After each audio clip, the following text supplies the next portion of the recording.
विश्व साहित्य संमेलनात परदेशी मराठी साहित्यिकांना दिलं जाणारं अनुदान रद्द करा अशी मागणी अखिल भारतीय मराठी साहित्य संमेलनाचे माजी अध्यक्ष श्रीपाल सबनीस यांनी केलेली आहे। सरकार मराठी साहित्यिक रसिकांवर अन्याय करतायत असंही सबनीस यांचं म्हणणं आहे। याविषयी श्रीपाल सबनीस यांच्यासोबत आमचे प्रतिनिधी अमोल धर्माधिकारी यांनी संवाद साधला, पाहूया। आपल्या सोबत अखिल भारतीय मराठी साहित्य संमेलनाचे माजी अध्यक्ष श्रीपाल सबनीस सर आहेत।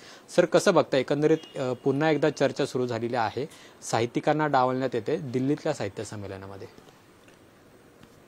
नाही, विश्व साहित्य संमेलन आणि दिल्लीचं अखिल भारतीय साहित्य संमेलन या कुठल्याही साहित्य संमेलनासाठी एक साहित्याचा अभ्यासक म्हणून मी स्वागत करतो। पण साहित्याच्या उपक्रमामध्ये, सरकारच्या धोरणामध्ये विसंगती ही अपेक्षित नाही आणि यामध्ये प्रचंड विसंगती, विरोधाभास असं मला दिसतंय। कारण विश्व साहित्य संमेलन पुण्याला होतं ही चांगली गोष्ट आहे। साहित्य विश्वात्मक व्हावं, मराठी भाषा ही व्यापक व्हावी। मराठी माणूस मरतो आहे, अनेक अडचणींना बळी पडतो आहे। साहित्य संस्कृतीचा कैवार, मराठी भाषेचा कैवार घेतल्याबद्दल अभिनंदन। पण मराठी माणसाची गरिबी न हटवता आणि श्रीमंत माणसाला अधिक वाटा देण्याचा आणि गरीब माणसाला तसंच ठेवण्याचा, त्यांच्यावर दुप्पट तिप्पट अशा प्रकारचा तिकीट आकारण्याचा हा जो प्रयत्न आहे सरकारचा, हे दुट्टप्पी धोरण आहे।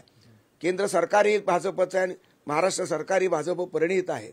या दोन्ही सरकारच्या धोरणामध्ये ही विसंगती आहे। एकाला तिप्पट भाडं आणि दुसऱ्याला 75 रुपयाचं अनुदान, ही काय अन्याय कशा प्रकारचा? ही विसंगती कशासाठी? हे 75,000 रुपयाचं अनुदान रद्द करावं या अनिवासी मराठी साहित्यिकांसाठी।